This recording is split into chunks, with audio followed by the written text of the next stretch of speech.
they went out of their way, and by they, I mean organized neoconservatives, to smear Ron Paul, not simply as wrong on the issues, in fact, not as wrong on the issues. They didn't bother to engage on the issue philosophically or practically, but wrong as a person, unacceptable. You are not allowed to like Ron Paul because he's bad. He's Nazi adjacent. In fact, his family may be German. That was 2008.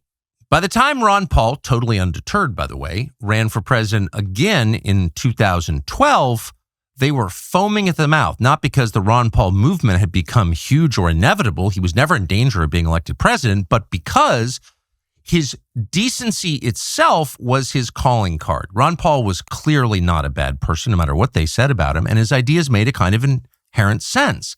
There was a coherence to his worldview. And that was a massive threat to the members of our media and commentariat who'd like to use your tax dollars to fight wars on behalf of Israel. That is just a fact.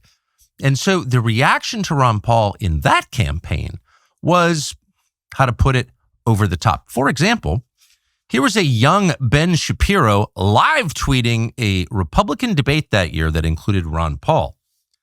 We'll quote selected portions. Quote, "Ron Paul is manifestly insane," wrote a young Ben Shapiro, who somehow got into Harvard. You wonder how. "As in previous debates, he's now gripping the pen as he would the neck of a Jew."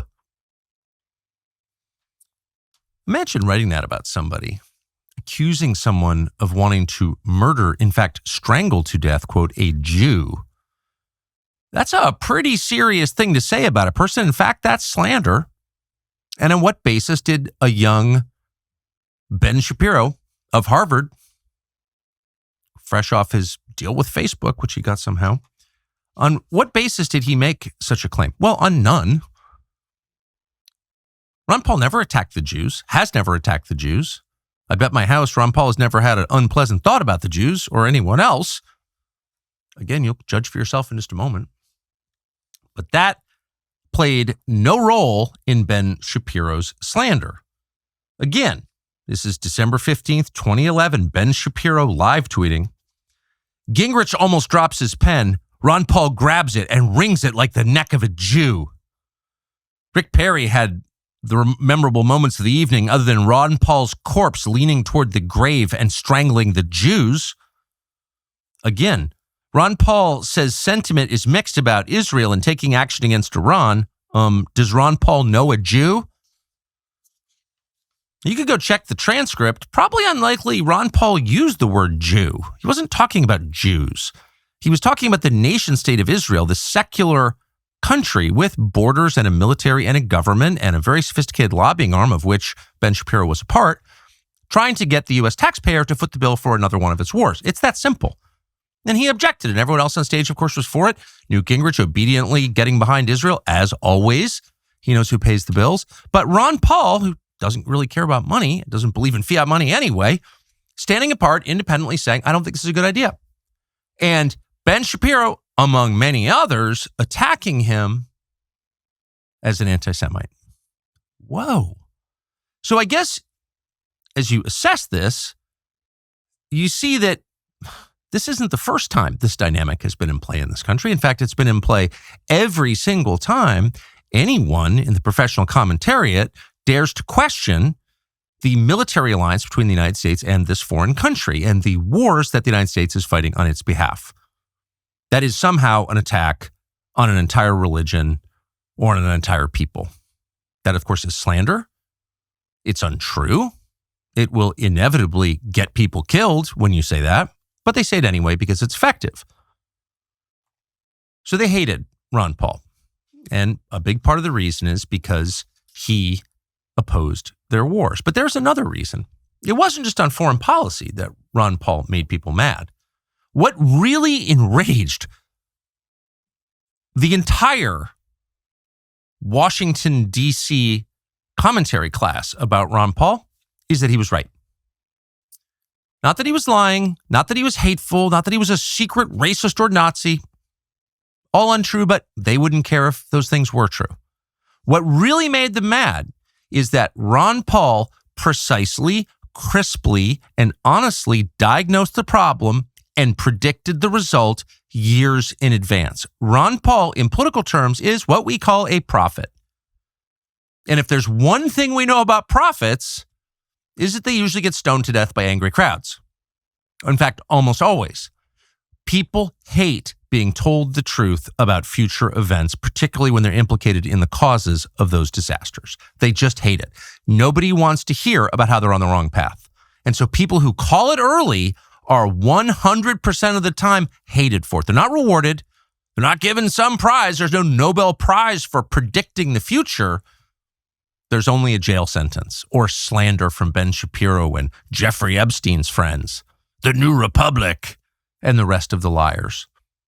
And Ron Paul, of all observers of American society, may have gotten it more precisely right than anyone. And if you don't believe it, here's a selection of Ron Paul predictions from 2002. Keep in mind, that was almost 25 years ago, and Ron Paul saw it clearly. Watch.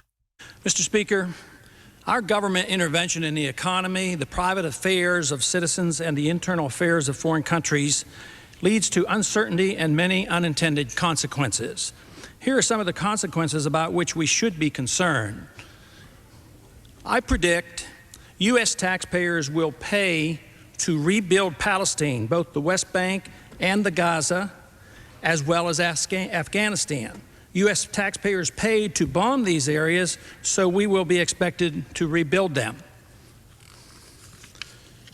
Peace of sorts will come to the Middle East, but will be short-lived. There will be big promises of more U.S. money and weapons flowing to Israel and to Arab countries allied with the United States. Federal Reserve policy will continue at an expanding rate with massive credit expansion, which will make the dollar crisis worse. Gold will be seen as an alternative to paper money as it returns to its historic role as money. Military and police powers will grow, satisfying the conservatives. The welfare state, both domestic and international, will expand, satisfying the liberals. Both sides will endorse military adventurism overseas. During the next decade, the American people will become poorer and less free, while they become more dependent on the government for economic security. The war will prove to be divisive, with emotions and hatred growing between the various factions and special interests that drive our policies in the Middle East. Agitation from more class warfare will succeed in dividing us domestically. And believe it or not, I expect lobbyists will thrive more than ever during the dangerous period of chaos. I have no timetable for these predictions, but just in case, keep them around and look at them in 5 to 10 years. Let's hope and pray that I'm wrong on all accounts. It makes the hair on your arms go up. Imagine having a vision of the future that precise. Would you be able to sleep? Somehow Ron Paul has been able to. He's 90 years old. You'll see in a second. It looks like he's had a good night's sleep in the last 24 hours. But those predictions are so precise that it's spooky. He predicts massive credit expansion before the global financial crisis. This is 6 years before 2008. He predicts the inevitable expansion in both military adventurism and domestic police powers. He predicts that both sides will support this.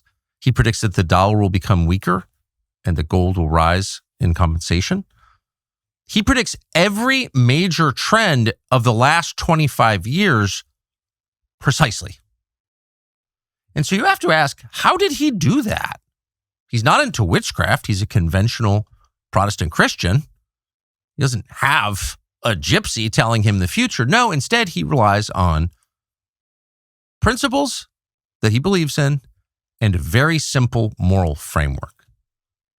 Ron Paul is often described as a libertarian, but that both over and understates the case. In fact, Ron Paul is fundamentally a moral voice. Ron Paul opposes lying, stealing, cheating, and murder. It's that simple. This isn't complex Joseph Fletcher situational ethics. It's no. Lying, stealing, cheating, and murder are wrong. They're always wrong. They're wrong when you do them. They're wrong when the U.S. government does them. They're wrong when a client state in the Middle East does them. They're always wrong, period. That is Ron Paul's framework for the world. That's his actual ideology. And it turns out if you stick to that, you can see the future pretty precisely. So the new year is here, but that does not mean you've got to overhaul your whole life, despite claims to the contrary. You don't have to take drastic measures. Make a few changes here and there, and you'll be a lot better off. And you can start with the snacks in your pantry. Now, products from standard American chip brands are, let's be honest, pretty repulsive, filled with chemicals that make you feel heavy and bloated. They don't even taste that good. They're not good for you. We recommend an upgrade with Masa chips. Masa is the easiest way to eat clean without feeling like you're on a diet. The chips contain 3 ingredients. That's it. Organic corn, sea salt, 100% grass-fed beef tallow, and that is it. No seed oils, no mystery chemicals, just food, actual food. And they're amazing, and you feel great after. You don't feel weighed down. We particularly enjoyed the Cobanero flavor lately, but they're all great. You want to give them a try? Visit masachips.com, M-A-S-A, chips.com/Tucker. Use the code Tucker for 25% off your first order, or you can click the link in the video description, or you can scan the QR code to claim this outstanding offer. Thanks for watching our YouTube channel. We hope you'll subscribe to it. And by the way, you can hit the little bell on there and get notifications every time we produce a video. We hope you'll do that also.